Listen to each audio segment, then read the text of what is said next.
ایمان رکھنے کے لیے یا دین قبول کرنے کے لیے تیار نہیں ہے. لہذا یہ ہیں وہ لوگ جو دنیا کے طلبگار ہیں, آخرت کے مقابلے میں دنیا لے رہے ہیں کہ یہ فائدہ تو اٹھائیں. اب دیکھو نبی علیہ السلام کے دور کے جو منافقین تھے وہ سمجھتے تھے کہ آخرت بھی ہے, لیکن انہوں نے نبی کو بھی ٹھکرایا, اللہ کی کتاب کو بھی, حکموں کو بھی. انہوں نے سوچ لیا کہ ہم نے یوں نفع اٹھانا ہے, ایک طریقہ نکال لیا منافقت والا, وہ اس پہ ہر شے قربان کرتے رہے. اب ان کے دل میں تو کوئی دین نہیں ہے. وہ نماز پڑھتے ہیں تو اللہ کا قرآن کہتے ہیں ان کی نماز دیکھ لو کیسے پڑھتے ہیں. وہ تلاوت کرتے تو اللہ کا قرآن کہتا ہے دیکھو یہ تلاوت کیسے کرتے ہیں. کہیں تو قرآن کہہ رہا ہے کہ یہ جو ہے نا ان پر بڑی جو ہے نا یہ بھاری ہے یہ اللہ کے احکامات, اور حدیث کہتی ہے کہ عشاء اور فجر کی نماز ان پہ بڑی بھاری ہے. کیوں؟ اس لیے کہ وہ تو آتے ہیں حاضری لگوانے کے لیے, تو اتنی مشقت حاضری کے لیے کہ دن کو کسی ٹائم حاضری لگوا لیں گے, وہ تو لوگوں کو دکھانے کے لیے آتے ہیں. تو اس بنیاد پر مشقت اٹھانے کا جذبہ اس میں ہوتا ہے جس میں ثواب کی امید ہوتی ہے. جس کو اجر اور ثواب کی امید نہیں تو وہ تو گنجائشیں ڈھونڈتا رہتا ہے کہ کم سے کم تکلیف میں زیادہ فائدہ اٹھا لوں. اور صاحب ایمان کا تقاضا یہ ہوتا ہے کہ جتنی بھی مشقت اٹھا لوں مجھے اتنا ثواب ملے گا, میرا اللہ اس قدر راضی ہوگا. سمجھ آ رہی بات جی؟ یہ جو ہم عبادات نمازیں پڑھتے ہیں تو اس میں یہ اصول ہے, لوگ غلط چل رہے ہیں. اس میں اصول یہ ہے کہ مشقت اٹھائی جائے, عمل کرتے ہوئے مشقت اٹھانا پسندیدہ ہے. اور ہم اس کو گڈ مڈ کر دیتے ہیں, ہم کہتے ہیں جی دیکھیں سہولت پیدا کرنی چاہیے لوگوں کے لیے. کہتے ہیں نا سہولت پیدا کرنے کا مطلب ذہن میں رکھ لیں, یہ جو مشقت والی نماز ہے اس نماز کو کسی کے لیے پڑھنے کا موقع فراہم کریں تاکہ اس کے لیے کیا ہو, وہ پڑھنا آسان ہو, نہ کہ وہ مشقت نہ اٹھائے. یہ مراد نہیں ہے. اب اس کی میں مثال دوں. آسان کیا ہے؟ پڑھنی ہے نماز مشقت کے ساتھ, جتنی مشقت اٹھا سکتے ہیں اتنی اٹھائیں. مشقت کیسے ہوگی؟ لمبی پڑھیں, لمبا قیام, لمبا رکوع, زیادہ تلاوت. سمجھ آ رہی بات؟ صف نہ ہو کوئی حرج نہیں ہے, زمین پر ہو کوئی حرج نہیں ہے, بجلی نہ ہو, اے سی نہ ہو, کوئی حرج نہیں. مشقت پسندیدہ ہے. ٹھیک ہے. سہولت کیا ہونی ہے؟ سہولت نماز کے اندر کی نہیں ہے. سہولت یہ ہے وضو کا موقع دیں تاکہ وہ پڑھ سکے, رستہ دیں تاکہ وہ پڑھ سکے, سواری مل جائے تاکہ وہ پہنچ سکے, مسجد کے باہر قلعہ بنا دیں تاکہ وہ اپنی سواری باندھ سکے. یہ سارے کام کیوں کیے جا رہے ہیں؟ تاکہ وہ نماز پڑھے. نماز اس نے مشقت والی پڑھنی ہے.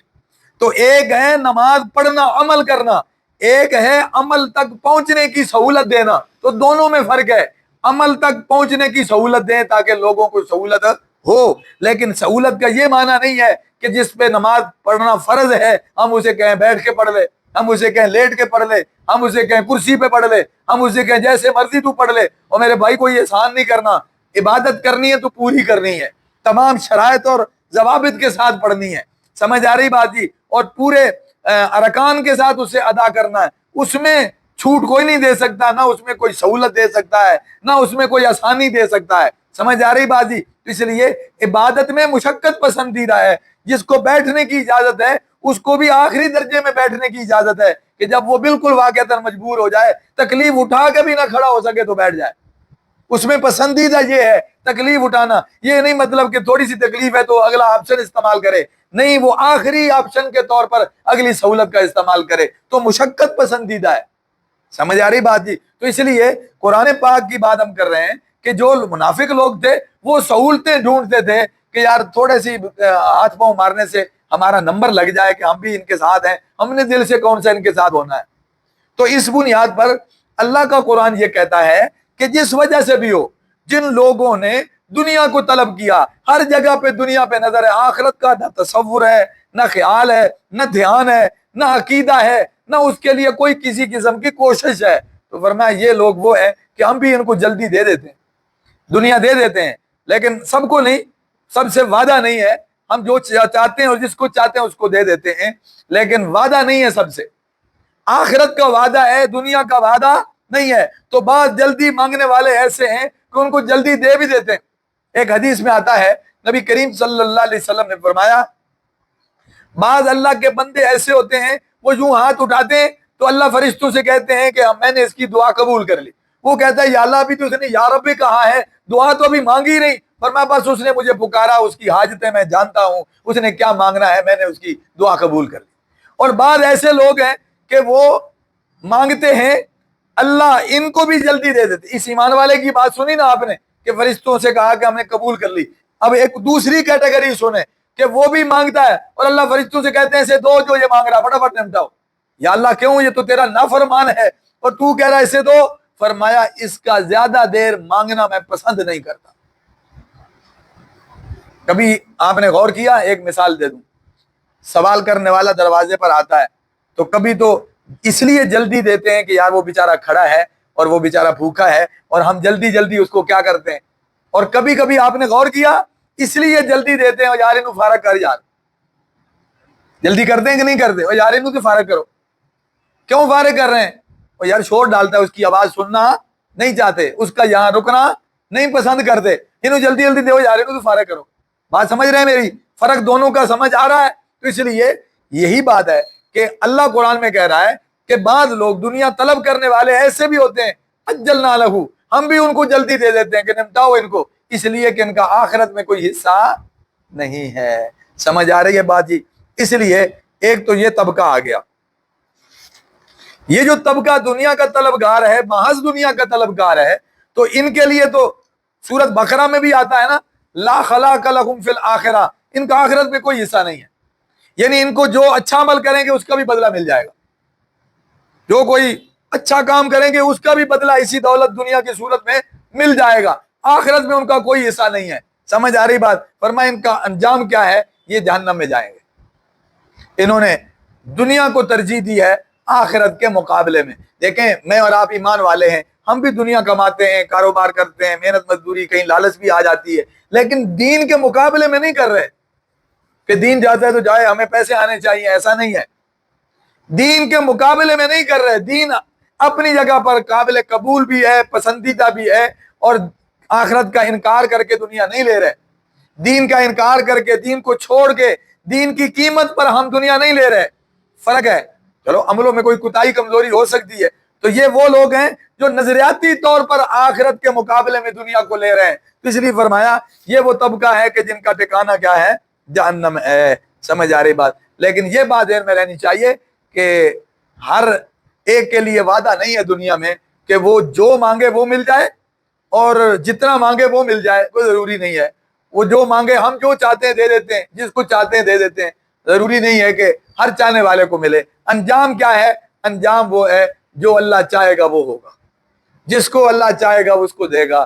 ورنہ دنیا میں انسان خواہشیں کرتا ہے تو یہ صحیح ہے کہ نصیب سے زیادہ نہیں ملتا, وقت سے پہلے نہیں ملتا. سمجھ آ رہی بات جی؟ اور یہ حقیقت ہے کہ دنیا میں ہر خواہش پوری نہیں ہوتی. یہ جہان اتنی کیپیسٹی نہیں رکھتا کہ اس میں ہر خواہش پوری ہو جائے. سمجھ آ رہی بات جی؟ اس لیے یہاں یہ وضاحتیں فرما دی. لیکن یہ کہا, یہ فرمایا کہ دنیا کا طلبگار دنیا مانگتا ہے تو ہم دے دیتے ہیں, لیکن شرطیں لگا دی, جو ہم چاہتے ہیں, جس کو ہم چاہتے ہیں. اور یہ بھی بتا دیا کہ اس کا آخرت کیا ہے, ٹھکانہ جہنم ہے. اور یہ بھی بتا دیا کہ ذلت و رسوائی کے ساتھ داخل ہوگا, دھتکارا ہوا داخل ہوگا, نہ ہی خدا ملا نہ وصال صنم. دنیا اپنائی آخرت کو چھوڑ کر تو دنیا بھی برباد ہو گئی اور آخرت بھی کیا ہو گئی, برباد. ایک دوسرا طبقہ آخرت کا طلبگار ہے. اب یہ غور کریں, یہ جو آخرت کا طلبگار ہے اس کے ساتھ دنیا کا ذکر نہیں کیا, دنیا کے طلبگار کے ساتھ آخرت کا ذکر نہیں کیا. اس سے سمجھ میں آیا کہ یہ ٹکراؤ ہے کہ دنیا کا طلبگار وہ مراد ہے جو آخرت کا کچھ نہیں لگتا, اور آخرت کا طلبگار وہ ہے جو دنیا کا کچھ نہیں لگتا. اس کو نصیب ملتا رہتا ہے لیکن وہ دنیا کا طلبگار نہیں ہے. وہ آخرت کے مقابلے میں دنیا نہیں رکھتا, اصل ترجیح اس کی آخرت ہے. سمجھ آ رہی بات؟ اپنا نصیب کھاتا ہے, زندگی گزارتا ہے, اس کی ترجیح کیا ہے؟ آخرت. اس کا کھانا بھی آخرت کے لیے, پہننا اور پینا بھی آخرت کے لیے, جینا بھی آخرت کے لیے, زندہ رہنا بھی آخرت کے لیے. شیخ سعدی رحمت اللہ علیہ کہا کرتے تھے نا کہ تم اگر کھاتے ہو اس لیے کہ تاکہ تم زندہ رہ سکو تو پھر تو یہ ضرورت ہے, لیکن تم کھاتے ہو اس لیے, تم زندہ ہو اس لیے کہ کھاتے رہیں, تو یہ تمہاری خواہش اور تمہاری چاہت ہے. یہ حقیقت نہیں ہے کہ ہاں ہم زندہ ہیں کھانے کے لیے یا ہم کھاتے ہیں اس لیے کہ زندہ رہ سکیں. دونوں میں زمین آسمان کا کیا ہے, فرق ہے. تو اس لیے کھانا تو ہے زندہ جو رہنا ہے, لیکن اس لیے زندہ نہیں رہنا کہ کھائیں. اس لیے زندہ نہیں رہنا کہ عیش کریں، یہ مطمع نظر نہیں ہے۔ تو اس لیے حقیقت کیا ہے کہ جو آخرت کے طلبگار ہیں تو اللہ کا قرآن یہ کہہ رہا ہے کہ یہ وہ لوگ ہیں کہ اس کے لیے وہ کوشش بھی کرتے ہیں، یعنی پتہ چلتا ہے کہ زبانی کلامی بات نہیں ہے، واقعتاً وہ کوشش کرتے ہیں۔ توجہ کرنا، یہ قرآن کہہ رہا ہے کہ وہ آخرت کے طلبگار ہیں اور کوشش کرتے ہیں جو اس آخرت کے مناسب ہے کوشش۔ وہ مناسب کوشش کیا ہے جی؟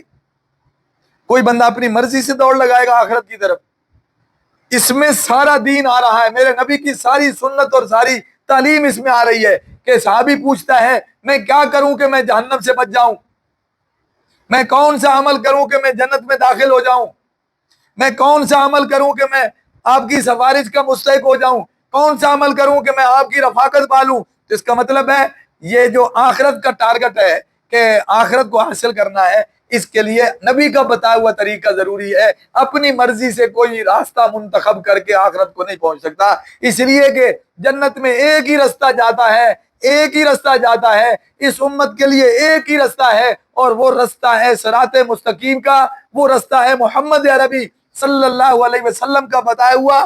سمجھ آ رہی بات دی؟ وَمَن يَعْتَصِم بِاللَّهِ فقد ہدی الی صراط مستقیم، جس نے اللہ کو مضبوطی سے پکڑ لیا وہ سمجھو صراط مستقیم پہ چل پڑا ہے۔ اور ظاہر ہے کہ اللہ کو کیسے پکڑے گا، یعنی اس کے دین کو کیسے پکڑے گا؟ جو رسول اللہ صلی اللہ علیہ وسلم بتلائیں گے، تو آپ کے بتلائے ہوئے طریقے کے مطابق چلے تو اس کا مطلب ہے یہ آخرت کی کوشش کر رہا ہے، نہیں تو اس کی کوشش نہ ہونے کے برابر ہے، اور اپنی عقل سے کر رہا ہے تو غلط کر رہا ہے، اور اگر نہیں کر رہا تو سرے سے فیل ہے۔ وہی کامیاب ہوگا جو کوشش بھی کرے، اور کوشش بھی وہ کرے جو بتائی گئی ہے کہ یہ کوشش کرے گا تو جنت ملے گی۔ لہذا وہ ہے نبی کریم صلی اللہ علیہ وسلم کا اسوہ، آپ کی تعلیم، آپ کی لائی ہوئی شریعت ایک۔ اور دوسری شرط یہ ہے، یہ تو عمل ہو گیا نا کوشش، دوسری شرط یہ ہے کہ مومن بھی ہو۔ اگر عقیدہ نہیں ہے، ایمان نہیں ہے، تو پھر جناب کوشش وہ نبی علیہ السلام کے طریقے کے مطابق بھی کرے گا تو کامیاب نہیں ہوگا، یعنی عملاً وہ طریقہ اپنا بھی لے گا لیکن عقیدہ نہیں ہوگا تو تب بھی بخشش نہیں ہوگی۔ جیسے منافقین کی مثال آپ کے سامنے ہے کہ لولی لنگڑی وہ عبادت بھی کر لیتے تھے، ساتھ ٹوٹے پوٹے کام کرتے دکھائی دیتے تھے، لیکن عقیدہ نہیں تھا ان کا، اندر سے وہ کافر ہیں۔ لہذا اس بنیاد پر ان کو کوئی فائدہ نہیں ہے۔ اگر کوئی مومن آدمی بھی اسی طرح کوئی دین پہ چلنے والی کوشش کرتا ہے، یعنی کوئی عام آدمی بھی اگر کوئی کوشش کرتا ہے لیکن ایمان نہیں ہے تو اس کی بھی بخشش نہیں ہوگی۔ کیوں؟ اس لیے کہ دین والے اچھے کام اور لوگ بھی کرتے ہیں۔ مثلا کتنے لوگ ہیں دنیا میں جھوٹ نہیں بولتے، ناپ تول میں کمی نہیں کرتے، ملاوٹ نہیں کرتے، دھوکہ نہیں دیتے، سمجھ آ رہی بات؟ شراب نہیں پیتے، زنا نہیں کرتے، یہ بڑے بڑے گناہ کبیرہ نہیں کرتے، ایک اچھے کام نہیں ہے یہ۔ لیکن حقیقت کیا ہے؟ وہ بیوی میاں بیوی کا پیار بھی آپس میں بڑا ہوگا، بچوں کے بھی حق پورے ہو رہے ہیں، لیکن ایمان نہیں ہے، ایمان شرط ہے۔ تو اس لیے ایک تو یہ بات، اب یہاں آخرت کی بات آ گئی، ساتھ ایمان والی شرط بھی آ گئی۔ جو آخرت کی کوشش کر رہا ہے تو اس کا ایمان ہونا ضروری ہے۔ اس کا مطلب ہے ایمانیات میں صرف آخرت شامل نہیں ہے، ایمانیات میں اور چیزیں بھی شامل ہیں۔ سمجھ آ رہی بات جی؟ ایمانیات میں اور چیزیں بھی شامل ہیں۔ تو فَأُولَٰئِکَ کَانَ سَعْیُهُم مَشْکُورًا، تو یہی لوگ ہیں کہ ان کی قدر کی جائے گی، ان کی کوشش کی قدر ہوگی کہ واقعتاً تم نے محنت کی ہے بھائی، تمہیں صلہ ملے گا۔ اگر کوئی کمی رہ گئی تو تمہیں جناب وہ سٹار دے کے تمہیں پاس کر دیا جائے گا۔ ہاں، وہ کہتے ہیں نا 1-2 نمبر رہتے ہیں تو سٹار دے دیتے ہیں اور ان کو پاس کر دیتے ہیں۔ تو اللہ بھی قدردان ہے، کوئی کوشش کر کے منزل کے قریب پہنچ گیا، کوئی کمی رہ گئی تو حدیثیں کہتی ہیں، نبی علیہ السلام نے فرمایا کہ اگر اس کے فرائض میں کمی رہ گئی تو نوافل سے پوری کر دی جائے گی۔ اگر وہ اس کیٹیگری میں آ رہا ہے کہ اس کو سٹار لگ کے کام بنتا ہے تو بنا دیا جائے گا، بالکل ہی پیپر خالی چھوڑا ہے تو پھر اس کا قصور ہے نا۔ بات سمجھ میں آ رہی ہے؟ تو اس لیے فَأُولَٰئِکَ کَانَ سَعْیُهُم مَشْکُورًا۔ تو باقی رہی بات نصیب کی، وہ ہم ان کو بھی دے رہے ہیں، ان کو بھی دے رہے ہیں، سارے کھا رہے ہیں، اللہ کی عطا سے سب کو حصہ مل رہا ہے۔ یہ ہم نے درجے ان میں بانٹ رکھے ہیں، کوئی زیادہ امیر ہے، کوئی زیادہ غریب ہے، تو یہ مومنوں اور کافروں سب میں پایا جاتا ہے، لیکن اصل فرق ہے آخرت کا۔ اس لیے مومن کا نام بھی کافروں کے برابر یا کافروں کا نام مومن کے برابر ہو سکتا ہے۔ دیکھو عبداللہ اور عبد الرحمن پسندیدہ نام ہے، ٹھیک ہے؟ عبداللہ سب سے بڑا جو رئیس المنافقین ہے اس کا نام کیا ہے؟ عبداللہ۔ اور جس نے حضرت عمر فاروق رضی اللہ تعالیٰ عنہ کو قتل کیا اس کا نام کیا تھا؟ عبد الرحمن ابن ملجم۔ اس کا نام کیا تھا؟ عبد الرحمن. نام عبد الرحمن پسندیدہ نام ہے اللہ کے، عبداللہ اور عبد الرحمن. بات سمجھ میں آ رہی ہے؟ معلوم ہوا کہ یہ جو لوگ ہیں یہ نام میں تو برابر ہو سکتے ہیں، انجام میں برابر نہیں ہو سکتے. نبی علیہ السلام نے فرمایا شکل و صورت ایک آدمی کی کافر سے مل سکتی ہے، نئے نقش جو ہے، انجام برابر نہیں ہے. سمجھ آ رہی بات جی؟ تو اس لیے یہاں یہی بات فرما دی کہ اصل فرق ہے آخرت کا. وَلَلْآخِرَةُ أَكْبَرُ دَرَجَاتٍ وَأَكْبَرُ تَفْضِيلًا. اس میں فرق ہے. یہ دنیا معیار نہیں ہے کہ کون غریب ہے اور کون امیر ہے، کس کو زیادہ ملا کس کو کم ملا. یہ مسئلہ ہے آخرت کا. آخرت کس کے پاس ہے، عقیدہ کس کا صحیح ہے، اور آخرت کے لیے کوشش کس نے کی ہے. نبی علیہ السلام سے پوچھا جاتا ہے قیامت کب آئے گی، تو آپ جواب بھی دیتے ہیں، لیکن ایک موقع پر آپ نے فرمایا تو نے تیاری کیا کر رکھی؟ آخرت کا پوچھتا ہے تیاری کیا کر رکھی ہے، قیامت کب آئے گی، تیاری کیا ہے؟ تو اصل مسئلہ ہے تیاری کا. تو جو تیاری کرتا ہے اللہ کو بھی معلوم ہے تیاری کرتا ہے، تو اس میں کوئی کمی رہ جاتی ہے تو اللہ پوری کر دیتے ہیں. 99 آدمیوں کا قاتل توبہ کرنے کے لیے جا رہا ہے، موت آ جاتی ہے راستے میں، ابھی منزل بہت دور ہے، اس بستی کی طرف جا رہا تھا جہاں اللہ نے شرط لگائی کہ یہاں جاؤ اور توبہ ہوگی. تو توبہ کے لیے گھر سے نکل پڑا، ابھی منزل دور ہے، موت آ گئی. اب دونوں فرشتے آ گئے، وہ کہتے ہیں جناب یہ چونکہ توبہ کے لیے جا رہا تھا لہذا اس کی تو معافی ہو گئی، لہذا ہم اس کو لے جائیں گے، اس کی روح ہمارے حوالے. اور دوسرے کہتے ہیں جناب ابھی تو یہ پہنچا نہیں ہے، منزل ابھی دور ہے، تو لہذا یہ ہمارے حوالے. تو اللہ کی طرف سے فیصلہ کیا ہوتا ہے؟ فمیش کرو. اب دیکھو اللہ آرڈر کر سکتے ہیں کہ ادھر لے جاؤ، بس ختم. جن کے حوالے کرنا ہو کر دیں. اللہ دکھانا چاہتے ہیں کہ بھائی اصل میں تو یہ واقعتاً منزل دور ہے، لیکن جب ہم مدد کرنے پر آئیں تو پھر یوں بھی کرتے ہیں. پمیش کی گئی، اگرچہ ابھی بستی دور تھی، اللہ نے زمین سکیڑ دی اور اس کی پمیش کیا ہے وہ قریب ہو گئی جو جہاں جا رہا ہے. تو حضرت تھانوی رحمت اللہ علیہ کا جملہ ہے، فرمایا یہ عدل بشکل فضل ہے. عدل ہو رہا ہے، عدل تو یہی ہے نا، چلو یار تجھے لڑو نا پمیش کر لو، لیکن فضل ہے، فضل اللہ کا، عدل کی صورت میں فضل ہو رہا ہے. تو اس لیے اللہ نے فضل فرما دیا اور پمیش پوری کر دی. تو بیچ میں اللہ آ جائے تو پنڈ چودھری بیچ آ جائے تو رولا پک جاتا ہے، چلو یار 50,000 میرے ذمہ پا دو، ایک پلاٹ میں دے دیں اگر تجھے رولا پکاؤ. ہوتا نہیں ہوتا. اور جس جھگڑے میں میرا اللہ آئے گا نا، تو ایمان والوں کے جھگڑوں میں اللہ آ گیا تو اللہ فیصلہ کر دے گا چلو میں تم کو راضی کرا دیتا ہوں. کسی کا لینا دینا ہوگا تو اللہ فرمائے گا تو کیوں راضی ہونا ہوا، میں نے بھی جنت دے دو، کیا تم بھی ٹر جا تو وہ بھی ٹر جائے، ہوں راضی ہو تو اللہ کے لیے کیا مشکل ہے. آج سمجھ میں آ رہی ہے؟ تو اصل چیز ہے اللہ کے مقابل نہ آئیں، دین کے مقابل نہ آئیں، اس کے بنے رہیں تو وہ ہمارا سائیں اور وارث ہے، وہ ضرور ہماری دیکھ بھال کرے گا، نگہبانی کرے گا، ہمارے لیے آسانی کر دے گا. سمجھ آ رہی بات جی؟ تو اللہ سمجھ نصیب کرے، اللہ عمل کی توفیق کرے.